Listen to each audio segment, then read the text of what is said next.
vamos a dar un poco de hincapié en cuáles son los signos o los síntomas por los cuales nosotros tenemos que tener mayor énfasis cuando tenemos un paciente que nos consulta.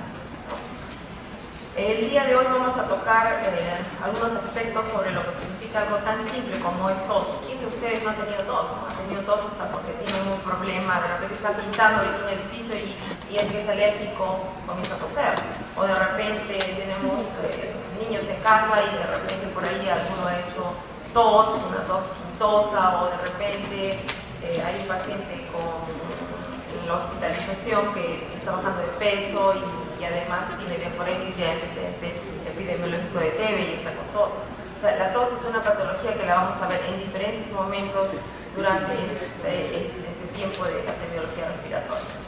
Algunas veces la tos es seca, pero otras veces tiene secreciones y a eso le llamamos nosotros expectoración. Y tendrá una serie de tamices, puede ser una expectoración simplemente mucosa, serosa, puede a veces en la evolución de la enfermedad ya pasar a ser de característica amarillenta, verdosa o purulenta en el caso de los abscesos, o incluso sanguinolenta, o de repente está el esfuerzo que ha hecho, de repente termina presentando hemoptisis, sangrado franco. Acompañado el dolor torácico, que van a ser una brillante clase. Estos pacientes entran en algunos momentos a dificultad respiratoria. Tienen una patología respiratoria X, que puede ser desde la vía alta hasta la parte de parénquima alveolos. Todo el componente respiratorio nos va a condicionar diferentes grados y en algunos momentos dificultad respiratoria, dependiendo cuál es el caso de nuestros pacientes. Para toda historia clínica tendremos que primero tomar cuáles son la historia que hemos recogido. Es muy importante saber de quién estamos hablando. Endoscópicamente yo tengo una idea, es un niño, es un geronte, es un paciente caquéptico. ¿Quién es? ¿Es un paciente en coma? ¿Es un paciente que me puede hablar? O sea, ¿de dónde voy a recoger los datos de antecedentes personales, antecedentes hereditarios, familiares? De repente viene el paciente procedente de X lugar y tiene una enfermedad de hemoptizante, ¿no? Puede tener una enfermedad como que presentan hemoptisis por cuadro congénito familiar. Entonces, hoy vamos a tratar de hacer un poquito más de hincapié en estos temas que acabamos de mencionar. ¿Qué cosa es la tos? La tos es algo muy simple. Entonces, cuando hablamos nosotros de tos, es algo reflejo, o sea, se está presentando como un acto voluntario, es algo reflejo frente a alguna situación que me está condicionando realizar, ¿qué cosa? Una expiración, primero yo hago una expiración explosiva, pero tengo mi glotis cerrada. ¿Con el fin de qué? De poder aliviar eso que está irritando o está algún cuerpo extraño o alguna secreción o algún cuerpo que se ha metido en la vía respiratoria y yo tengo que tratar de expulsarlo. Entonces, eso es la tos. La tos es un síntoma muy frecuente por el cual vienen nuestros pacientes. En su mayoría de casos puede ser respiratorio, pero también puedo tener un paciente que tiene patología cardiovascular, por ejemplo, una insuficiencia cardíaca, pero la historia ya me lo está diciendo, que también puede presentar tos. Entonces, este acto reflejo simplemente es aliviar ese momento y tratar de expulsar ese tipo ya sea porque sea una tos irritativa o simplemente porque quiere eliminar o expectorar algún cuerpo extraño. Dentro de la fisiopatología de la tos, nosotros tenemos que recordar que para que se produzca este mecanismo siempre hay puerta de entrada aferente, llega a un centro, en este caso el centro vulvar, que es el encargado como centro nervioso de canalizar toda la secuencia para finalmente informarle todo lo que está pasando a nuestra vía central, a nuestro encéfalo, a nuestro cerebro. Y de ahí va a salir las respuestas eferentes para ver qué cosa es lo que yo voy a hacer. No es que simplemente yo haga una expiración forzada, tenga mi glotis cerrada, y qué pasa si yo soy un paciente que lamentablemente me ha ocurrido un ACV isquémico o hemorrágico total. Estoy con un Glasgow de 8 o menos Entonces ya no va a haber ese tipo de respuesta. Es un paciente que rápidamente hay que intubarlo, hay que meterlo en máquina. Pero ¿qué pasa si cualquiera de ustedes está comiendo un sándwich, un trozo de carne se quedó atragantada? Entonces esa respuesta llega al centro vulvar, que está mandando el mensaje a nivel central, y la respuesta será pues toser y expectorar el cuerpo extraño con la maniobra que uno va a llegar a hacer. Entonces, para ello hay una primera fase dentro de la fisiopatología, ¿no? Hay una inspiración profunda, la glotis hemos dicho que está cerrada. En la segunda fase, ¿qué va a suceder? Se contraen, ¿qué cosa? Todos los músculos expiratorios, pero aún la glotis está cerrada. Entonces está aumentando mucho más la presión a nivel pulmonar y finalmente se va a abrir la glotis y va a poder expulsar, en este caso por decir, se pasó una canica, un niño jugando, bueno, el cuerpo extraño, y se soluciona el problema. Para ello tenemos con toda la vía respiratoria, tenemos una serie de cilios que nos van a poder servir como mecanismo inicialmente de defensa, desde el simple vello que tenemos en las fosas, en las cavidades de cada una de las fosas nasales, ¿no? Dentro de este reflejo trusígeno no dejamos de tener en cuenta una serie de las vías aferentes, o sea, el quinto par, el trigémino, el glosofaringio, el noveno, el laringio superior, el neumogástrico, los nervios intercostales, los nervios cutáneos a nivel torácico, y todo esto, incluso hasta los viscerales, van a enviar todo este mensaje a nivel vulvar, y de ahí viene la respuesta, y vamos a tener pues el efecto y la acción eferente a través del laringio superior, el laringio inferior, el recurrente, el nervio frénico, y podremos tener nuestra respuesta de si ha sido por un proceso defensivo de la tos. ¿Qué cosa es entonces este acto reflejo? Es simplemente, si yo tengo un paciente ahorita con un problema faríngeo, traqueal o bronquial, y yo estoy llena de secreciones, ¿qué es lo que hago? Toso. ¿Para qué? Para poder eliminar a través de ese movimiento de los cilios de estas secreciones, y van a poder ser ayudados por el efecto que acabamos de mencionar. Los músculos expiratorios van a contraerse y finalmente uno va a poder eliminar las secreciones endotraqueales, bronquiales. La tos tiene diferentes tipos. Puede ser una simple tos seca. Yo soy un paciente con un problema, tengo una serie de alergias, soy paciente con rinitis alérgica, de repente hasta asmático, y simplemente hay cambio de estación y comienzo a presentar una tos clara, seca, y no hay ningún tipo de secreción. En la evolución en el tiempo puede evolucionar esto, y de repente, si sus defensas no son muy buenas, es un paciente diabético, por decir, con ese fondo, y en el transcurso de los días sigue pensando que, por ejemplo, ahorita que estamos en cambio de estación, estamos en verano, y sale de la piscina con el cuerpo húmedo y sale al aire, correntadas de viento, y se olvida, se queda hasta madrugadas, no come bien, entonces todas sus defensas empeoran, y en el transcurso de la evolución ya no va a presentar simplemente una tos seca, va a presentar lo que se llama la tos con expectoración, con secreciones, o llamada tos grasa. Esto va a eliminar en la evolución pues todas las características de las secreciones que hemos mencionado al inicio. También podemos tener pacientes gerontes, por ejemplo, pacientes con Parkinson, pacientes con alguna enfermedad nerviosa, una poliomielitis, que no tienen la fuerza suficiente como para presentar una tos normal, entonces tienen una tos apagada. Pero también podemos presentar una tos acoplada, esa tos por accesos, quintosa, o la tos ferina, que el paciente comienza a presentar hasta estridor laringio, ¿no? Uno escucha esa sensación de varios golpes de tos, pero hasta el momento son tos, tos, tos. El paciente nuevamente al final inspira y finalmente se escucha un estridor, ese ruido de dificultad laringia, y lo que llamamos, lo que se presenta pues en los pacientes con tos ferina. Hay otros pacientes que, por ejemplo, tienen tantas secreciones, especialmente los niños, ¿no? Cuando hacen un proceso respiratorio, comienzan a toser, tienen secreciones, y a veces la mamá quiere darle más alimento, le da la leche, que es lo que toman los bebés, y terminan vomitando, ¿no? Esos pacientes, en olvidarse que el centro vulvar del vómito también se va a activar en ese momento. Entonces el paciente no solamente va a botar las secreciones, sino también va a terminar vomitando. También tenemos pacientes con tos contenida. ¿Quién de nosotros no ha tenido en algún momento algún problema, como por ejemplo, de repente no muchos de ustedes, pero hemos visto pacientes con pleurodinia, por ejemplo, y no quieren toser porque si tosen le duele? O hemos visto pacientes con bronquitis crónica, ¿no? Aquel que tiene más de 3 episodios por año por 2 años consecutivos, y se llenan a veces de secreciones y les da vergüenza porque se movilizan las secreciones y tienen que eliminarlas.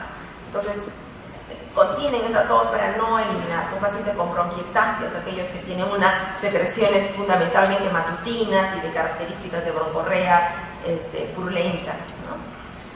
Entonces, hasta los pacientes enfisematosos de enfermedades pulmonares crónicas también tienen ese tipo de tos contenida. Siempre que evaluemos tos tenemos que ver cuándo se presentó la tos. O sea, está el paciente con un tipo de enfermedad de 2 días, está a menos de las 3 semanas, o sea, es un proceso agudo. Estamos entre 3 a 8 semanas, estamos en un proceso subagudo, o ya estamos más de 8 semanas y estamos hablando de algo crónico, ¿no? Entonces tengo que ver cuándo se ha instalado y la forma en que se ha instalado. La frecuencia, ¿en qué momento se presenta? Es una tos que fundamentalmente se presenta, no fundamentalmente, solamente se presenta cuando el paciente se va a la cama, se va a dormir y comienza a toser, y es una paciente obesa. Entonces tengo que pensar, ¿no habrá un reflujo gastroesofágico, una hernia hiatal? No toda tos significa respiratorio, no toda tos significa cardiovascular, también puedo tener otro tipo de patologías. Es una tos que se presenta en cualquier momento del día, o es una tos que fundamentalmente es matutina y acompañada de abundantes secreciones, por ejemplo en los pacientes con bronquiectasis.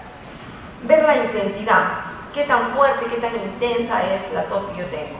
Una tos exigente que se presenta fundamentalmente en cambios de estación. Soy alergénico, mis padres son asmáticos y todas las noches comienzo a toser. Es una tos seca, irritativa, y en algunas ocasiones comienzo a presentar algunos silbidos, sibilantes, algunos roncantes, audibles, y ni siquiera ha llegado todavía a auscultarse, simplemente la familia lo reporta así.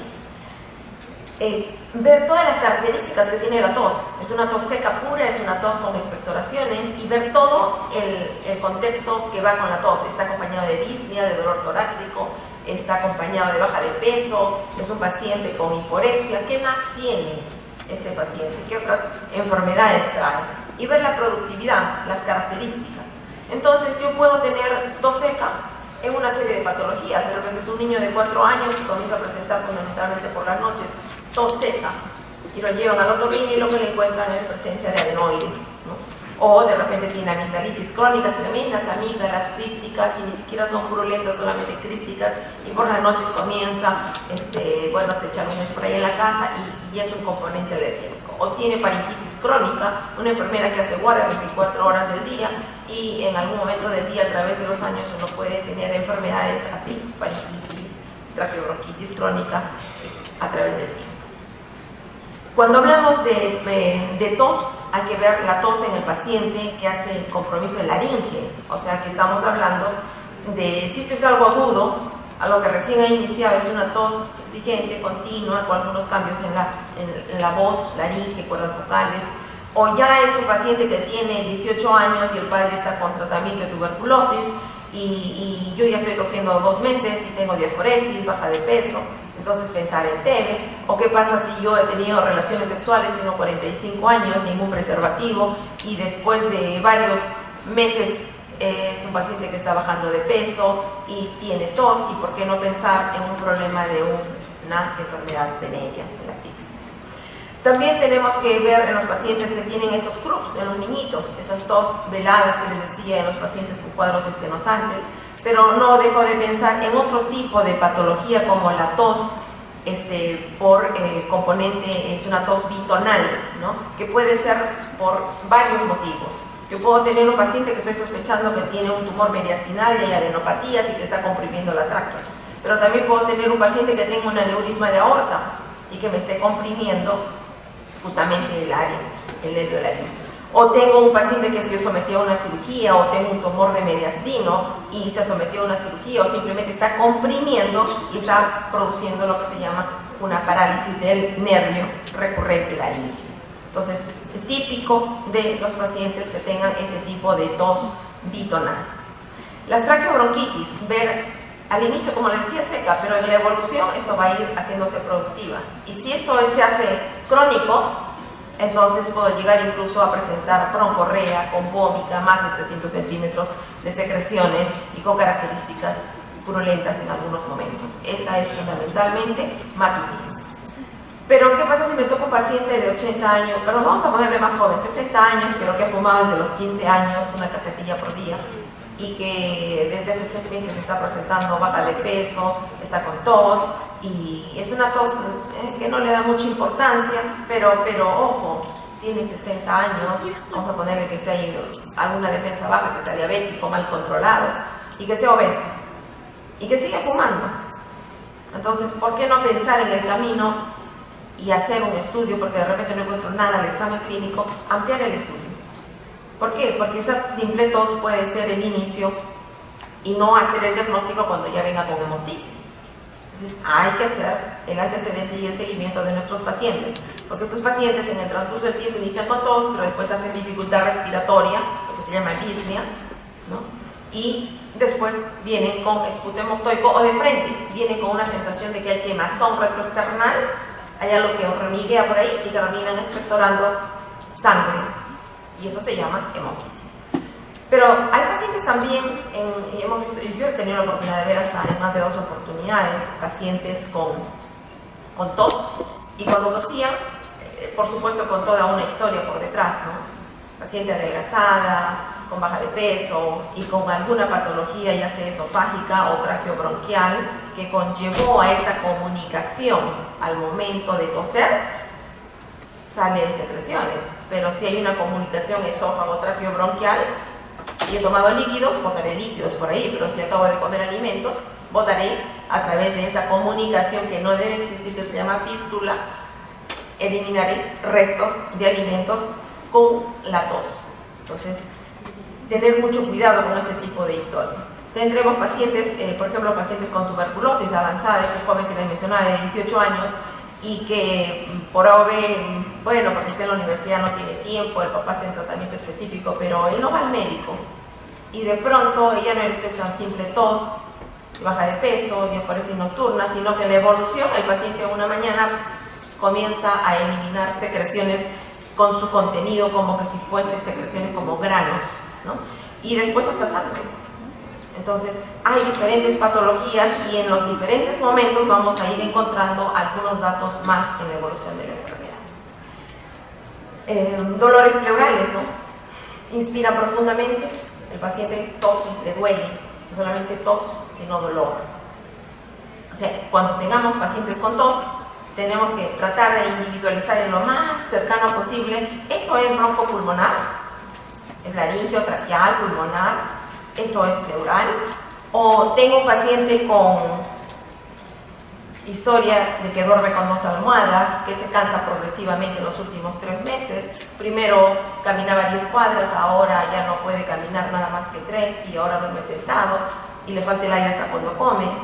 Se hinchan las piernas, sobre todo en las tardes, o sea, ya tiene otra historia de tipo cardiovascular. ¿Por qué no podrá estar haciendo ese paciente que ya tiene esa posición ortopneica, dificultad respiratoria progresiva y que tiene tos, ¿no? Estará haciendo una insuficiencia cardíaca. Tengo que ver si también esto es un proceso mediastínico, tengo una tumoración que me está condicionando este tipo de patología. Entonces, es nuestra obligación conocer toda nuestra anatomía. Puede ser laringio, puede ser bronquial o puede ser una neumonía, ¿no? Entonces, yo en la primera clase les había dicho que simple era hacer el diagnóstico de un paciente con neumonía.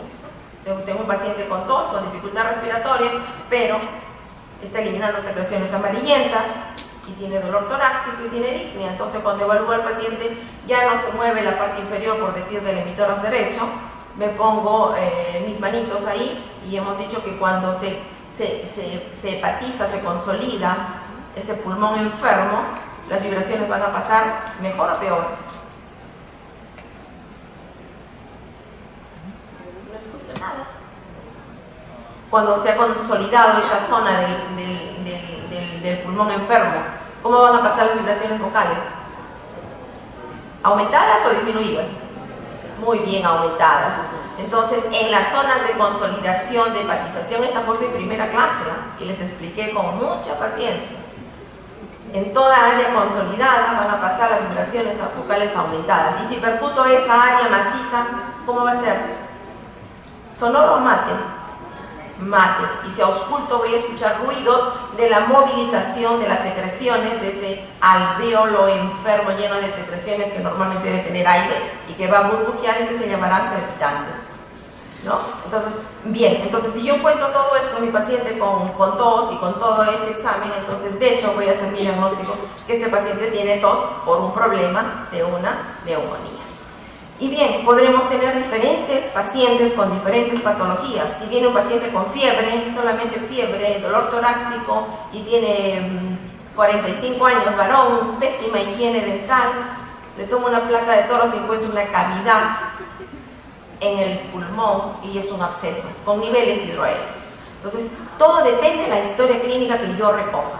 Patologías cardiovasculares, vamos a tener patologías, como les dije, insuficiencia cardíaca, pero podemos tener otro tipo de patologías como estenosis mitral, valvulopatías o shunt de izquierda a derecha, o pacientes con enfermedad por pulmonar, o sea, se ha dañado el corazón y está condicionando una alteración pulmonar. Pacientes con tumoraciones a nivel mediastínico.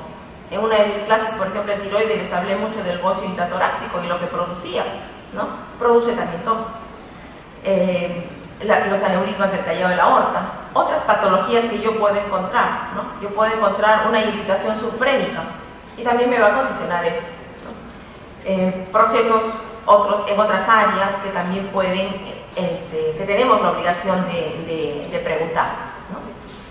Siempre que hagamos el cuestionario de nuestra historia tenemos que averiguar tiempo, hemos dicho. Esto es agudo, es subagudo, esto es crónico, y si es crónico, ¿en qué estoy pensando? ¿Algo benigno, en algo maligno? En nuestro medio no dejar de pensar en tuberculosis, en nuestro medio en aquellos pacientes con esa historia larga de varios meses al año y más de 2 años, pensar en los problemas bronquíticos crónicos, bronquiectasias, ¿no? Cuando hacemos la historia clínica, ver si hay otros síntomas agregados, como la baja de peso, la baja de apetito, si hay dolor torácico, si hay dificultad respiratoria. Y en los casos de tos con expectoraciones, siempre tratar de precisar de la mejor manera posible lo que está sucediendo con nuestro paciente. Porque de pronto puede venir mi paciente porque, qué sé yo, ha hecho una hemorragia digestiva alta. Quiere decir que hace 1 hora el paciente tiene cirrosis, pero ha comenzado a presentar vómitos con sangre, heces en abundante cantidad como el petróleo, malolientes, lo han llevado a emergencia, está haciendo caída de presión, está en shock, el paciente está entrando a emergencia y entonces tengo que hacer mi historia clínica y ¿qué tiene que ver esto con lo que estamos hablando? La primera medida de emergencia es levantar nuestra presión arterial, le pondremos vías, pero me olvido que el paciente pues es un paciente geronte, el corazón ya no funciona igual y yo agarrado le he pasado 3-4 litros de cloruro de sodio a chorro y ya al día siguiente el paciente lo tengo con quemosis a nivel de las conjuntivas, el paciente está con dificultad respiratoria y está con tos. Entonces yo puedo llevarlo a una iatrogenia, un edema agudo de pulmón. Y el edema de pulmón, además de la tos simple, también tiene secreciones de tipo rosado.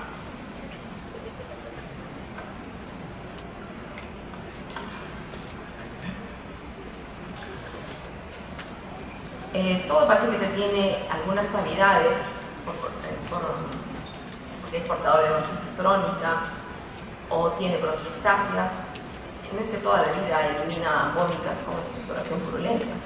Son secreciones claras en determinadas épocas del año, va a desmejorar, va a descompensarse y aparece ese tipo de secreciones.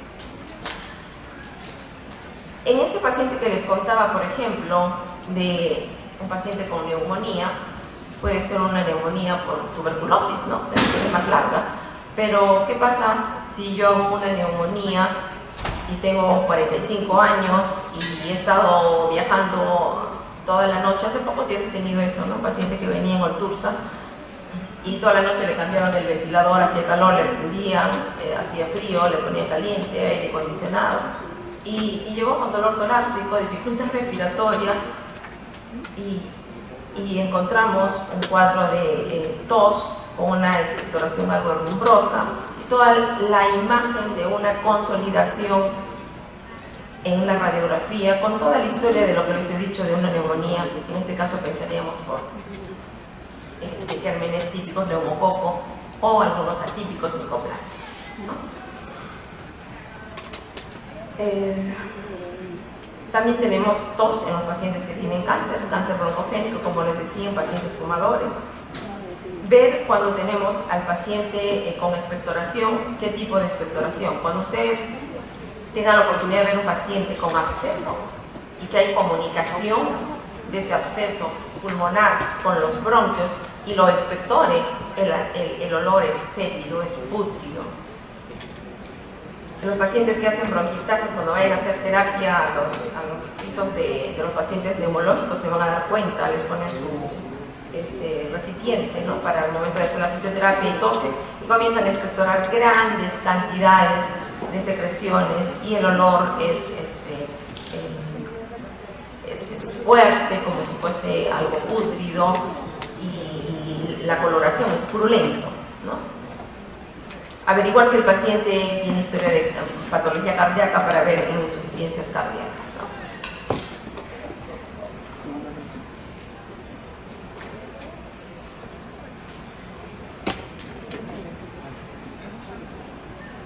Quiero ver la hora, porque nosotros debemos estar terminando nuestra clase a las 11:15. Ya, entonces, bien, también hacer la historia clínica y ver en qué momento, si el paciente está presentando, como les mencionaba, la tos y las secreciones, si se está tomando alimentos o está tomando algún líquido, pensar en fístulas. Ver si el paciente además tiene algunos efectos acompañantes, con todos los que les he mencionado: dolor, fiebre, diaforesis, baja de peso, ronqueras, o si hay antecedentes familiares, ¿no? La expectoración, a veces el paciente viene y trae envuelto en un papel, en un pañuelo, qué cosa botó, ¿no? A mí me tocó ver una oportunidad, un paciente de unos 33 años que vivía por una ladrillera, por Huánuco, y tenía grandes cantidades de perros y le daban de comer a los perritos la víscera del ganado, ¿no? Y cuando abrió su pañuelo, ¿no?, veíamos, lo trajo en un recipiente, parecía como cuando ustedes comen la uva y les queda toda la parte de la cáscara, ¿no?, uno, o dos, parecían membranas, había un líquido blanquecino, y él me dio la respuesta de qué cosa tenía cuando me dijo: estoy botando un líquido en grandes cantidades y de sabor salado y con estas membranas. O sea, era una ruptura de un quiste hidatídico, ¿no? Eso es lo que estaba expectorando. Entonces, ¿qué cosa es la expectoración? Es simplemente a través de esos cilios, ese esfuerzo que hace uno mediante este acto reflejo de la tos, elimina y bota todas esas secreciones que van a tener diferentes características de acuerdo a lo que estamos sospechando, ¿no? Este moco, estas secreciones van a tener pues toda la patología de las fases fibroreticular, van a estar llenas de mucoproteínas, y no se olviden que ahí puede ser desde algo viral, pero también en el transcurso del tiempo, y dependiendo de qué paciente tenga yo en mi delante, por ejemplo el diabético, fácilmente se va a contaminar con bacterias, o si es un paciente que viene de algunas zonas de áreas de minas, por ejemplo, tienen determinadas características, o si es un paciente con una bronquitis crónica, las bacterias y los gérmenes van a ser específicos de enfermedades crónicas. Entonces, eso nos ayuda bastante a nosotros. Me traen el pañuelo y me dicen: mire, mi expectoración con puntos negruzcos y proviene de la mina. Este es un paciente que tiene prolongado de una antracosis pulmonar. Pero si tengo un paciente que me está haciendo la neumonía, por ejemplo, este paciente joven que venía en Otursa, ¿por qué no pensar que tenga alguna neumonía por algún germen? Pongamos que dentro de mis datos a ese paciente le agrego que es usuario de drogas endovenosas, entonces ya no voy a pensar en el simple neumococo, sino me estaré pensando, por ejemplo, en la neumonía por Klebsiella, por estafilococo, por el uso de inyectables. Entonces, el olor y las características de las secreciones de los pacientes con neumonía son de tipo rumbroso cuando nosotros pensamos, por ejemplo, en neumococo. Pero pero no siempre es así, ¿no? ¿Qué pasa si estamos pensando en drenaje de un absceso? Y que sea un absceso mediano, porque proviene de una zona de Arequipa, sur, ingesta de aguas no potables, y con historia de cuadros diarreicos y historia de amebiasis. Entonces tendré que pensar, esta secreción que me está enseñando chocolatada es porque tiene un absceso amebiano. Pero también puede tener ese paciente geronte con baja de peso, luce caquéptico y me trae sangre, estoy pensando probablemente, y es fumador, un problema de cáncer. Pero también puede ser un paciente que está haciendo edema agudo de pulmón, ¿no? Y la característica es medio rosadito en las secreciones. Acá tienen en el lado izquierdo, por ejemplo, un esputo de un paciente derrumbroso con una neumonía por neumococo. A diferencia de acá, el lado derecho, que es sanguinolento y con burbujas de sangre. Siempre uno hace la diferenciación entre hemoptisis y hematemesis. Hematemesis es ese paciente que vino con vómitos, con sangre, pero además restos de alimentos. Hemoptisis es el que está con tos y comienza a eliminar secreciones, pero son aireadas como las que ven en esta área. Algunas veces el paciente trae esto, ¿no? Es un paciente que tuvo historia de tuberculosis y que comenzó a hacer fiebre y no se sabe la causa y de pronto hizo dificultad respiratoria y encontramos una ectasia de pulmón, le hacen la broncofibroscopía porque se ve una imagen ahí, se pensaba que era una tumoración y lo que se encontró fue este tipo de molde así gomoso, grisáceo, denso y que correspondió pues a aspergilos en el paciente. Siempre que tengamos el esputo, tratar de localizar de dónde vino. Esto es un problema alto, laringio, cambios de voz, esto es un cuadro bronquial, hay ronquidos, hay silbidos, qué tipo de secreciones son las que tiene. Este es un paciente con bronquitis crónica, ya sabemos la historia clínica, entonces son pacientes con más larga enfermedad. Este es un paciente que tiene problemas de bronquiectasias, broncorrea, altos volúmenes por las mañanas, apenas se levanta, ya saben los pacientes, se ponen boca abajo, con la cabeza debajo se ponen una almohada en el tórax, casi la cabeza colgando y con un frasco ahí, porque comienzan en esa postura, ese drenaje postural, a eliminar grandes cantidades de secreciones. Estos pacientes con bronquiectasias presentan una característica que cuando uno le pone un frasco al paciente a ver expectore, entonces uno va a ver que en el fondo el peso, hemos dicho, de las broncorreas, de las bronquiectasias es purulento. Por la densidad se va a ir al fondo. En la parte intermedia va a ir una capa medio semilíquida y en la parte superior va a ser algo, el aire airioso, ¿no? Entonces son las características de la prueba de la copa, ¿no? Podemos ver las capas en el frasco. Siempre que haya el esputo, tratar de hacer lo más próximo la historia. Si ya tiene historia de que es asmático, que usa Ventolin, un broncodilatador y está tosiendo y hay una secreción transparente, blanquecina y llega a emergencia, tomo la muestra y la envío al laboratorio y va a estar llena de eosinófilos, ¿no? En los casos de bronconeumonía ya estaremos pensando en otro tipo de en esa secreción tenemos que estudiarla para pensar en cuál es el germen que le está ocasionando esto. Absceso, ya les hablé de la vómica, cómo la presentan. El histidatídico, ya les mencioné las características, cómo son, ¿no? Son membranas, el líquido, y lo traen en esas características y es un líquido salado.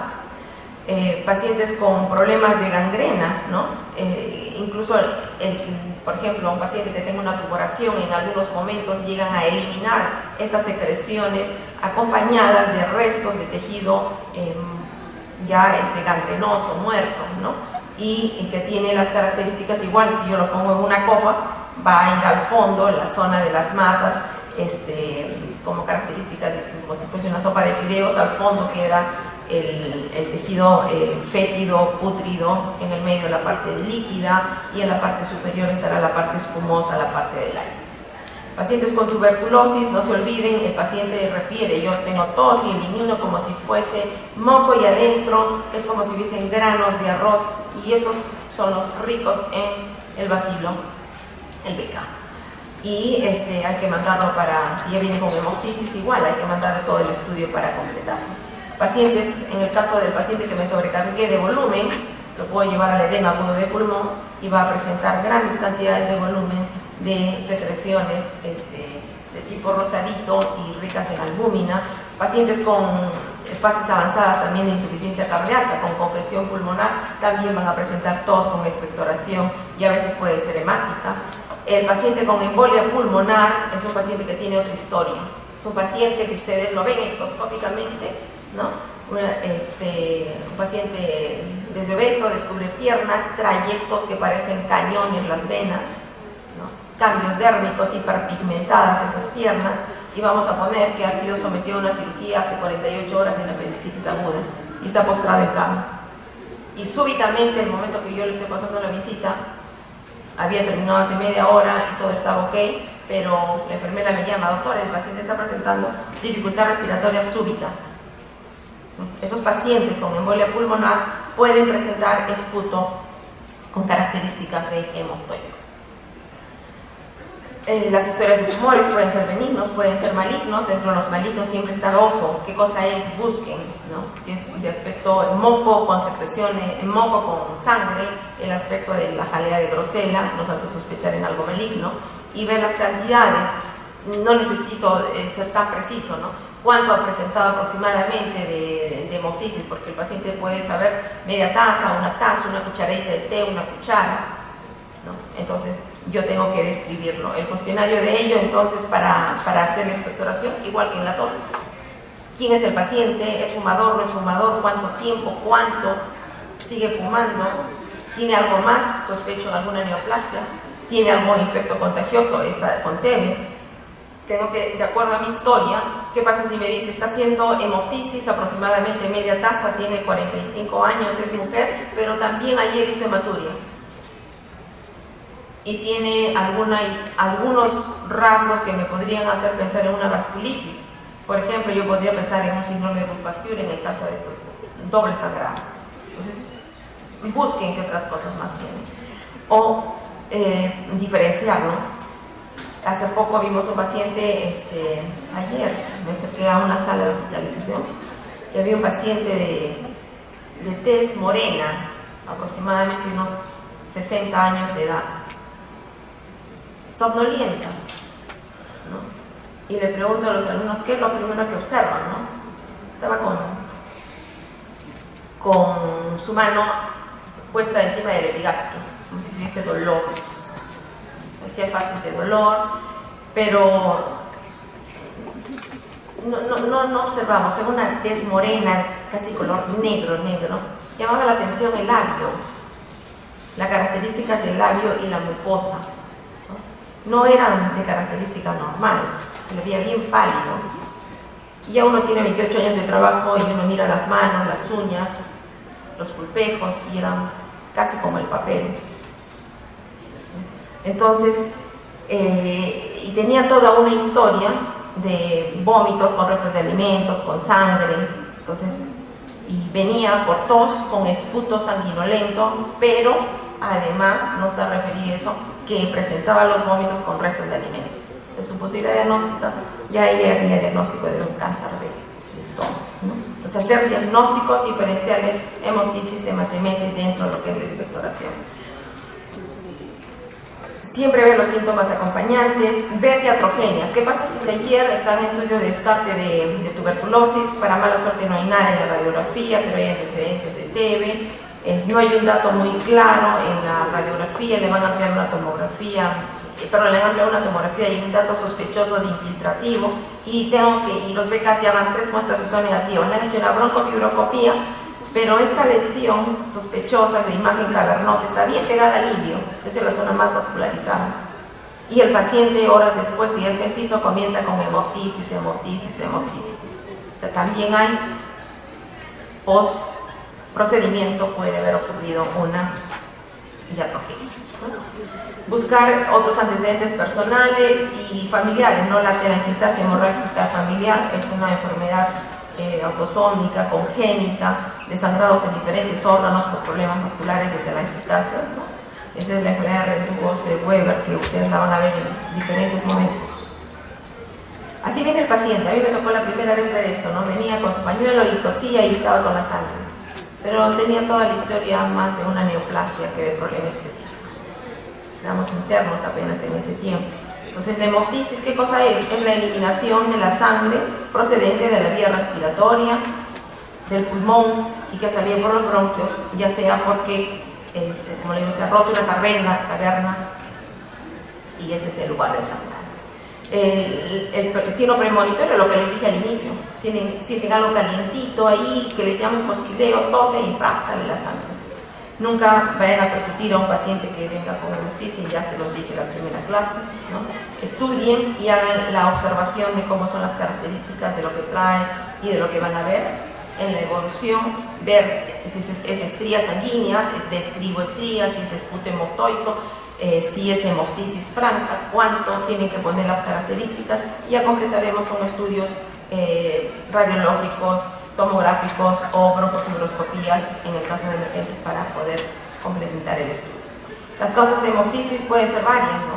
Yo puedo tener un paciente con tuberculosis por problema laríngeo, ¿no? Con tumores, o puedo tener problemas de tráquea o de bronquios. Bronquitis crónica es una causa de tos con esputo hemoptoico, bastante frecuente, tose y hacen esfuerzo. El paciente termina presentando expectoración hemoptoica. En patologías pulmonares, lo que les decía, ¿no? Si está bien próximo esa caverna al ilio, ese es un área donde va a sangrar, se va a presentar una hemoptisis franca y muy copiosa, ¿no? Y hacer diagnósticos diferenciales con todas las patologías hemoptizantes que les acabo de mencionar, ¿no? Desde el quistidatídico, el absceso, patologías cardíacas como la estenosis mitral, la embolia, la tromboembolia. Todo va a depender la historia clínica, y no me olvido de las colagenopatías, las vasculitis. Cuidado, tengo un paciente que ha hecho hemoptisis en la mañana, en la tarde lo está trayendo por emergencia, no dijo a nadie, es un niño, y dicen viene por hemoptisis, pero hizo sangrado de epístasis en la mañana en el colegio. Ha estado deglutiéndose los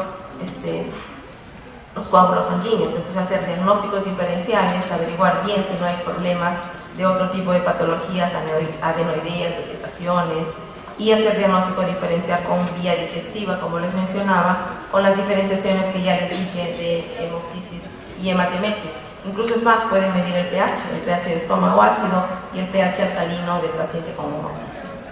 En los pacientes con vómica, ver siempre de dónde vino, o sea, esa secreción que yo tengo es de dónde. Esa vómica que yo tengo es porque se ha comunicado una caverna a través de un bronquio, y la historia es un paciente con tuberculosis, o este es un paciente que tiene un problema de una paquipleuritis, o es un paciente que está haciendo una comunicación pleural y que se ha abierto, se ha fistulizado al bronquio, o este es un paciente que tiene una cavidad, una caverna, y se ha fistulizado hacia el pulmón, que está a nivel hepático, a nivel subfrénico. O sea, ver la vómica, cuál es la posible causa de ello. Y por último, hacen lo que les dije, ¿no? Miden en un frasco las características de la vómica, es un líquido homogéneo, a diferencia de la pseudovómica, que tiene estas tres capas: al fondo lo purulento, el líquido, y arriba el aire. Ok, esa sería la primera clase. Vamos a la segunda. Párense un ratito mientras cargamos la segunda. Ahí se las dejo.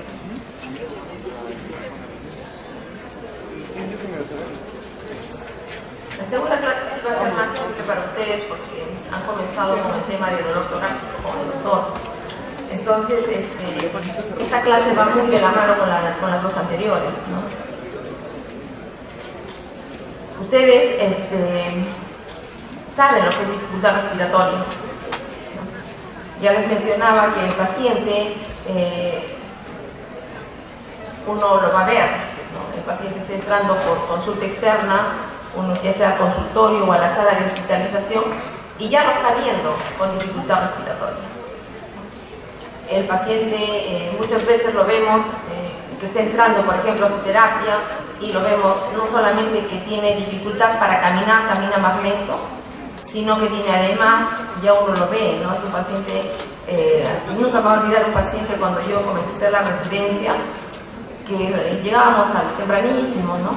Y siempre llegaba temprano para hacer su fisioterapia, un paciente varón de unos 45 años, que tenía una enfermedad pulmonar obstructiva crónica, y entraba cianótico, ¿no?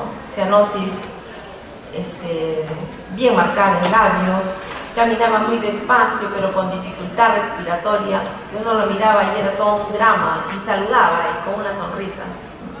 Entonces uno ve pacientes en diferentes momentos con disnea. Disnea cuando están subiendo 2, 3 pisos de un edificio, disnea cuando están caminando 50 metros, disnea cuando se están lavando los dientes, disnea en reposo, o lo vimos hace un rato al paciente normal, como les mencionaba, que lo habían operado hace 2 días de una apendicitis y está haciendo disnea súbita. Entonces, la dificultad respiratoria la podemos presentar en diferentes momentos de la evolución de la enfermedad de los pacientes. El paciente no dice tengo disnea, el paciente dice me ahogo, me falta aire, no puedo respirar. Eso es lo que dicen, ¿no?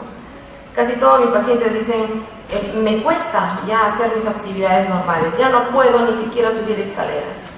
Y entonces cuando yo estoy viendo a mi paciente, de hecho ya ustedes hicieron la primera parte del concepto general y ya han visto la frecuencia. Todos ustedes tienen una frecuencia de 18 promedio, y de pronto lo veo al paciente y el paciente está respirando rápido, está taquipneico, ya tiene una frecuencia por encima del valor normal de 18.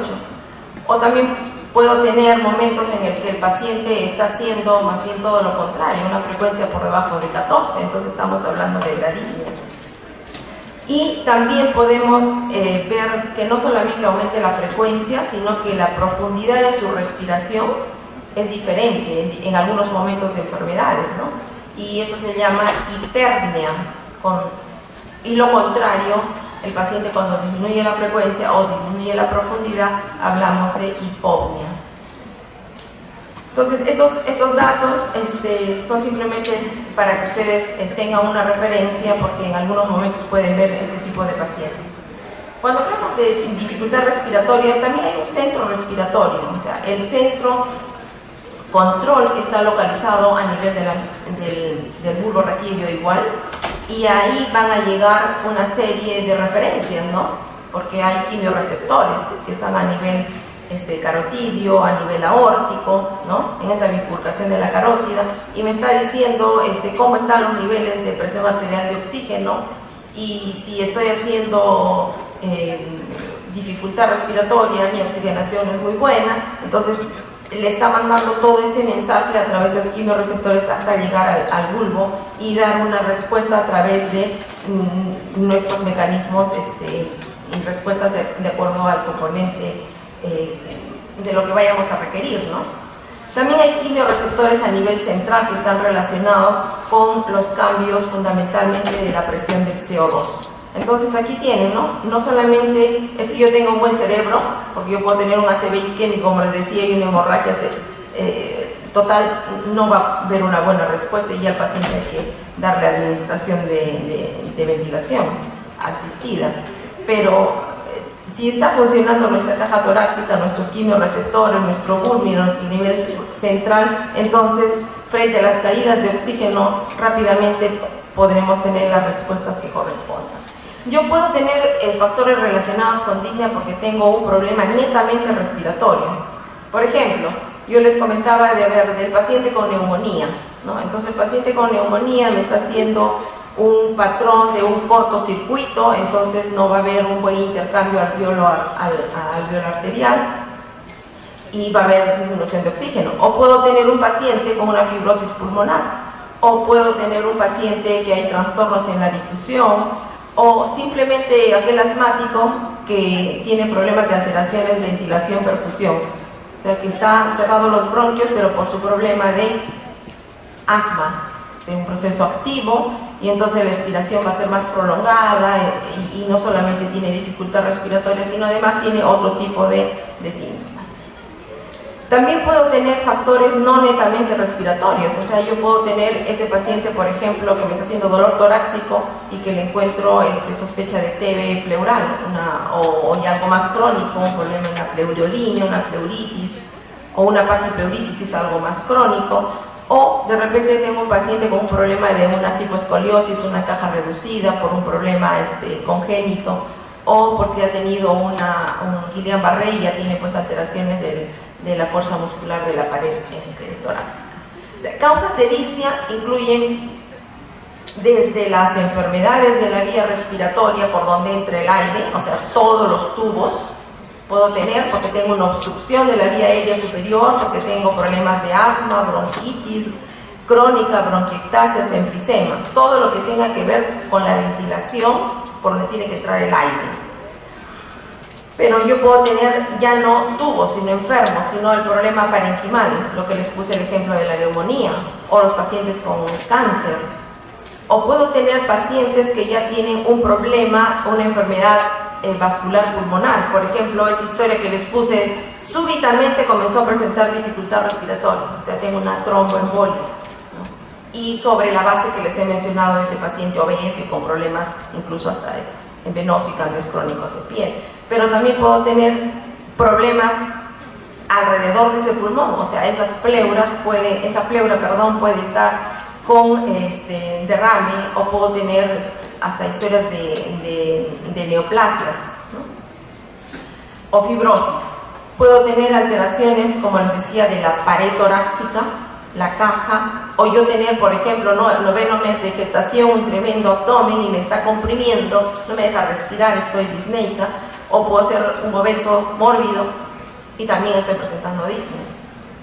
O alteraciones de los músculos, ¿no? Yo puedo tener lo que les acabo de mencionar, un Guillain-Barré, o tener una debilidad marcada porque además tengo Parkinson, o un geronte que está postrado en cama, o tener enfermedades cardiovasculares, ¿no? Desde insuficiencia cardíaca, alteraciones del gasto cardíaco, shunts, o simplemente puede ser esa paciente que les mencionaba el día de ayer, ¿no? Postrada en cama, 70 años, la tez morena, no quiere decir que yo porque tenga el color negro de mi carita y de mi piel, que no se dice negro, pero sino para que se imaginen la severidad y acuosidad que tienen que tener para observar si hay anemia o no, porque tienen pacientes con disnea y no tienen patología respiratoria, cardiovascular, no hay problemas de pleura, no hay problema de músculos, pero tienen anemia.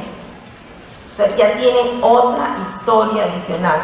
Entonces, y la anemia, sospechosamente ese paciente no creo que haya llegado a una hemoglobina de 6 el día de ayer. O sea, imagínense en las anemias crónicas y más esa enfermedad de fondo, el paciente, uno basta que le tome qué frecuencia cardíaca va a tener, ¿no? No se olviden que la hemoglobina se encarga de llevar pues el oxígeno.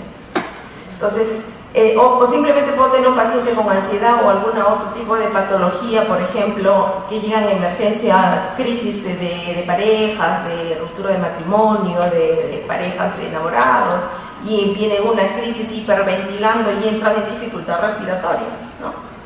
O además puede estar hiperventilando porque simplemente hoy día acaba de haber un terremoto y tenemos que correr toditos hacia la avenida, pero como no tenemos físico, terminamos hiperventilando, disneicos, ¿no? No solamente encontramos ver todas las causas que pueden ser, hagan bien la historia para ver el criterio etiopatogénico, etiológico, el criterio clínico.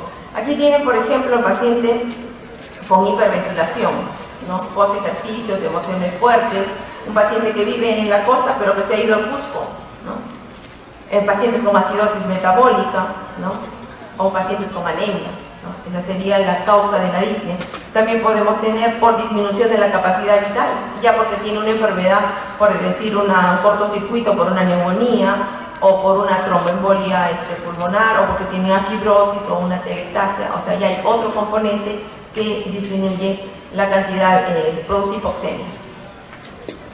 Buscar dentro de las causas si son respiratorias, si son cardíacas o si son de otros orígenes. Y si son respiratorias, ver si son primarias o son secundarias. Me refiero a primarias en el caso de la neumonía, por ejemplo, en el caso de la telectasia, en el caso de la ventilación perfusión por problemas del asmático o del bronquial o bronquiectasias. A diferencia de las secundarias que tienen que ver con, por decir, un paciente con derrame pleural, que tenga una colagenopatía, por ejemplo, ¿no? Derrame pleural, ascitis, derrame pericárdico, o en los pacientes que tengan compromiso de tromboembolia pulmonar, o nunca me voy a olvidar de causas de disnea, una mujer que vive 45 años, ¿no? Que venía en toda con dificultad respiratoria de 3 meses y no sabía por qué, y cuando le tomamos la placa vimos todo un sembrado linfangítico carcinomatoso. Falleció a los 2 meses aproximadamente, ¿no? Entonces, ver todas las causas de disnea que pueden tener nuestros pacientes. Ver sitios cardíacos, ya la historia ya se las dije. Paciente que hace qué cosa, disnea progresiva en el tiempo, edemas vespertinos, progresivos, ascendentes, posición ortopneica, ¿no? O en aquel paciente que tiene alguna valvulopatía, la estenosis mitral, o aquellos pacientes que hacen patologías de pericardio, derrames, tromboembolias, son diferentes causas de disnea. Entonces la disnea no solamente es cardíaca, respiratoria, es metabólica, es neurológica, ¿no? En ACVs, por ejemplo, infartos cerebrales, problemas metabólicos en casos de fiebre, hipertiroideo, en el anémico, o en lo que les mencioné, distensión abdominal por problemas ya sea de obesidad, embarazo, meteorismo, ¿no? Cuando hacemos la clasificación hay disnea, puede ser al esfuerzo, a grandes esfuerzos, a moderados esfuerzos, a pequeños esfuerzos o disnea en reposo. Y tomarán el grado 1, 2, 3, 4, llegando al cuarto en el reposo. Puede haber disnea y uno tiene que observar además cómo se encuentra el paciente. Está en posición semisentado, está lateral porque tiene un derrame, o está parado porque es un paciente pues, con una insuficiencia cardíaca severa o porque ya tiene un problema, por decir, hepatopulmonar en el caso de los pacientes que hacen platitis, ¿no? Disnea paroxística nocturna, es característico en los pacientes con insuficiencia cardíaca izquierda. Hacer siempre la historia, cuándo apareció la disnea, en qué circunstancias, es súbito, es progresivo, y todos los factores y los hábitos y las características de la historia personal, familiar, y ver si está recibiendo o no algún tipo de medicamentos que esté condicionando empeoro de este tipo de patologías, de esta sintomatología de la disnea. Entonces, cuando me falte el aire, tengo que ver todas las características de la historia clínica del paciente y ver relacionado con qué, en qué momento aparece para poder asociarlo con alguna patología específica, ¿no?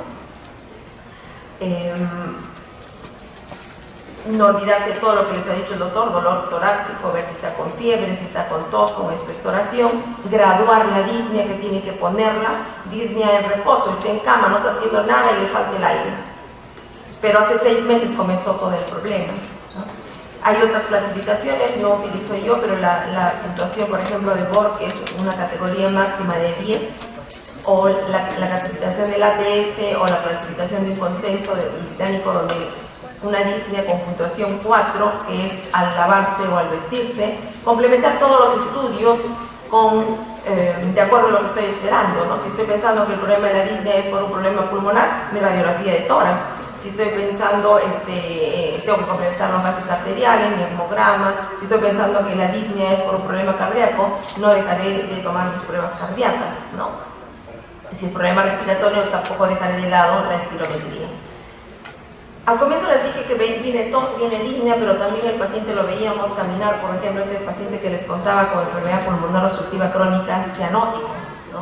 Tenía cianosis, miren esos dedos, miren las falanges distales, miren las características de las uñas y además miren el color. O sea, cuando hablamos de cianosis quiere decir que aparece cuando la hemoglobina reducida a nivel capilar es igual o mayor a 5 gramos por decilitro. Entonces, esto nos está indicando que nuestro paciente no está saturando adecuadamente y se presenta una coloración cianótica generalizada. Tenemos cianosis a nivel central, que hablamos generalizado, ¿no? Y entonces vamos a ir a buscar dentro de nuestra inspección las características de la coloración de los labios, la lengua, los lechos unguiales, la región malar, las zonas expuestas malares, las orejas, ¿no? Y vamos a ir a observar este signo cardinal de mala oxigenación a nivel tisular. La característica de esto es una característica general y nosotros vamos a encontrar en este grupo de pacientes, como les decía, una hemoglobina reducida de 5 a más. Por ejemplo, aquí en un paciente que tiene hipoxia. No olvidarse que la curva se tira hacia el lado derecho cuando nuestros pacientes tienen aumento de los hidrogeniones, ¿no? Aumento del CO2, aumento de la temperatura, pacientes febriles, o aumento de la 2,3-difosfoglicerasa, ¿no? Entonces estos pacientes van a estar, esta es la saturación y esta es la presión arterial de oxígeno.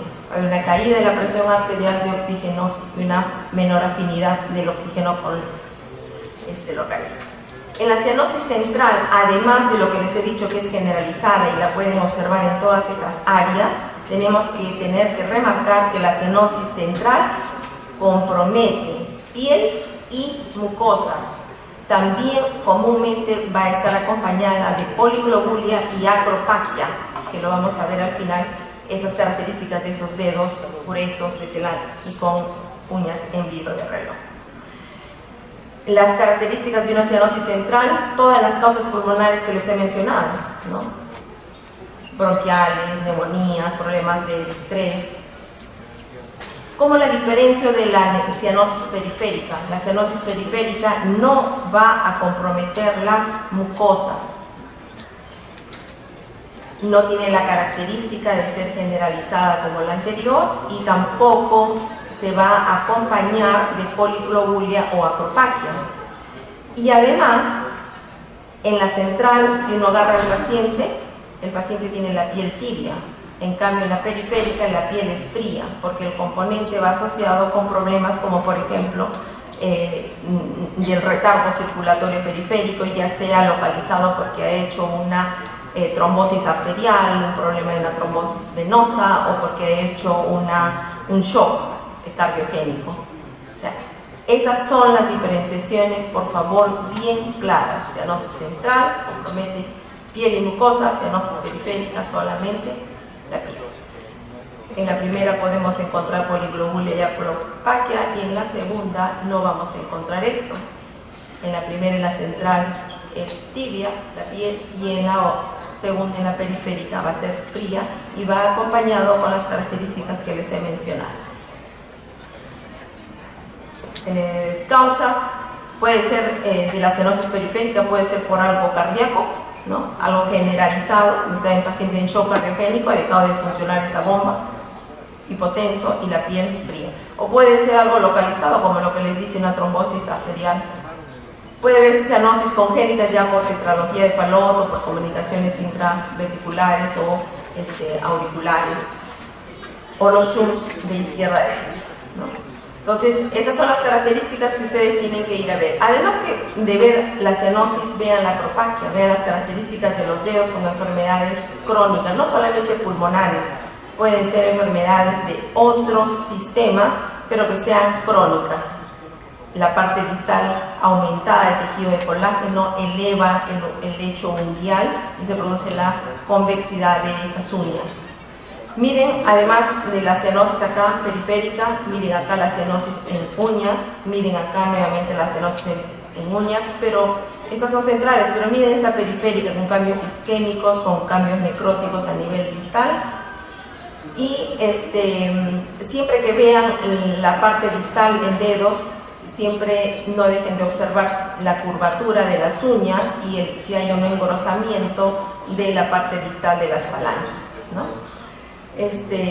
Esto se va a producir por el acúmulo de componente de colágeno a nivel de las partes distales, interfalángicas distales, ¿no? Y que van a corresponder a una serie de enfermedades, no solamente pulmonares crónicas. Puedo tener problemas con cirrosis, puedo tener problemas digestivos crónicos, problemas de osteoartropatías hipertróficas, problemas congénitos, problemas gastrointestinales hepatobiliares, cardiopatías congénitas.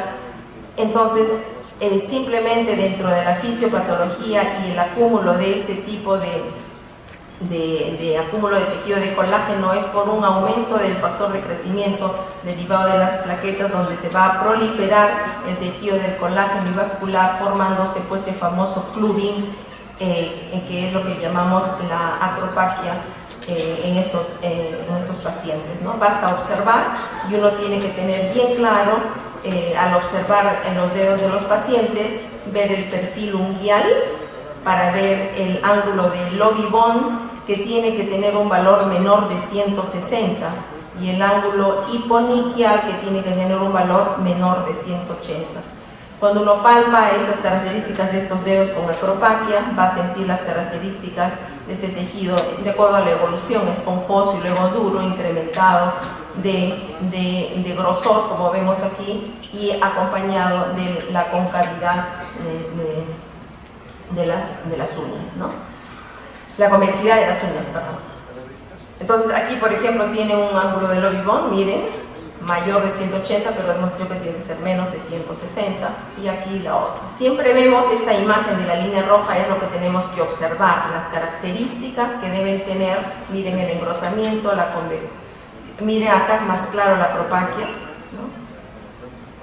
Esto es lo que debemos observar, trazar una línea y ver cómo está nuestro dedo, porque mírense su uña como es normalmente, miren la característica que tiene aquí, el perfil y el engrosamiento de la parte distal, tanto en la falange como en la uña, en la parte convexa, transversal, igual. Yo creo que hasta ahí sería la... Vamos a disculpar que la última parte no hemos corrido, hemos comenzado con media hora casi de retraso. Ahí les dejo la clase.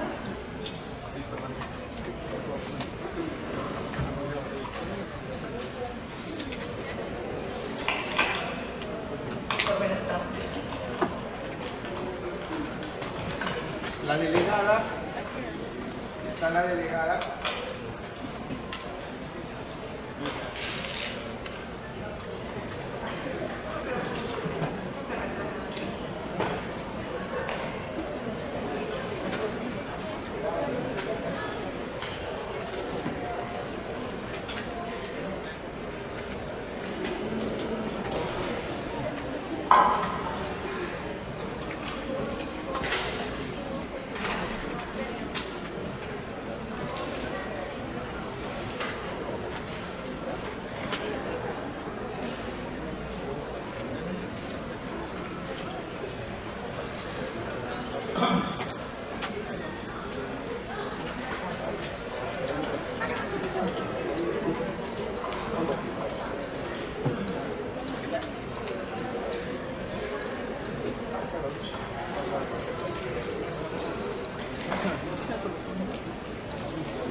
Bien, buenas noches. ¿Cómo están? Glasgow, 9, 8, 10. Entiendo, muchachos, entiendo. Yo he sido alumno con ustedes, he estado en este lado también. Y un poco atiborrada algunas veces la formación de la carrera, pero es parte de las reglas y parte de la formación. Muy bien, muchachos, ¿cómo les va? ¿Están examinando? Ya me supongo que han auscultado, ¿no?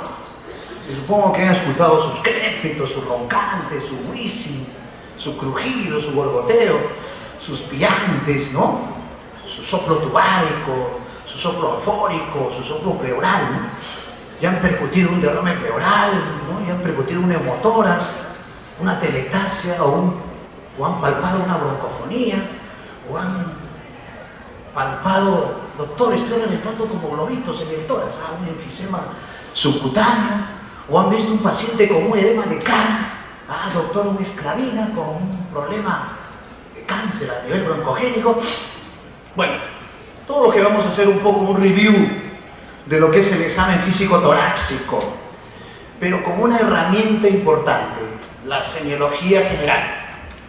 La semiología general te va a dar el inicio para entender cuando el paciente lo vas a examinar desde el punto de vista preferencial a nivel del examen torácico. Eso hay que entenderlo bien. O sea, yo no le digo al paciente, le voy a examinar los pulmones. No, no es así. Nos equivocamos. Nosotros evaluamos desde el punto de vista completo al paciente y hacemos preferencial a nivel torácico cuando el paciente tenga manifestaciones torácicas.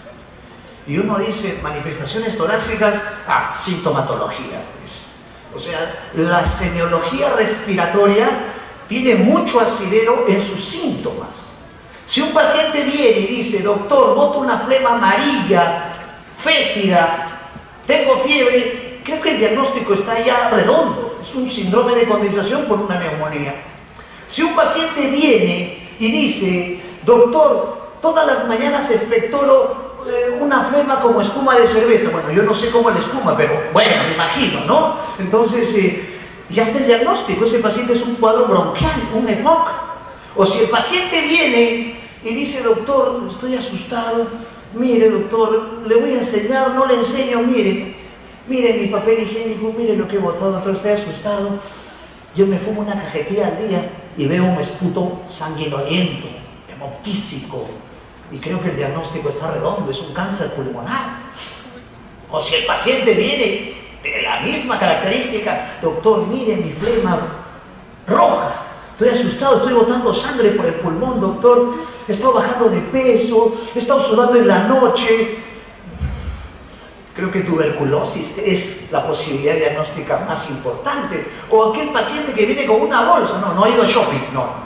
Viene con una bolsa, me lo pone en la mesa del consultorio y doctor, mire, esta es la flema que boto todos los días. Me gasto 2 rollos de papel, broncorrea, y el diagnóstico es redondo. El paciente tiene una bronquiectasia. O aquel paciente que acabo de dejar en la emergencia, porque vengo de mi hospital de la emergencia, a la 1:30 de la tarde llegó el paciente, llega así. Y el interno ve y dice, doctor, un derrame pleural. Uy, mi alumno, te felicito, estás cosechando lo que sembraste. Un derrame pleural, paciente. Y cuando le examina, ve que un hemitórax mueve y el otro hemitórax no mueve. Y ahí, donde hay poca movilidad, ahí está el derrame pleural. Sin auscultar, muchachos, solamente observando al paciente. Y luego si haces anamnesis, el paciente dice, doctor, cuando tomo aire, me duele aquí, doctor. Me falta el aire. Sienten ustedes al oído la respiración jadeante. Y tose, me duele más. Y ya está el diagnóstico, una pleuritis. Y si es de Perú, TBC, una pleuritis TB. Y si la ven y tiene fase Margarita Gautier, ya redondito está el diagnóstico. ¿Se dan cuenta cuán importante es tener el pródromo antes de abocarnos al examen netamente torácico? Un grupo de sus compañeros hicimos una práctica hace 4 o 5 días y justamente les dije que la semiología se interpreta, se correlaciona con los síntomas que viene el paciente. Si el paciente viene con disnea, se fatiga al subir escaleras, la patología más preponderante será cardíaca. Pero si el paciente viene con disnea y tos, la patología más preponderante será respiratoria.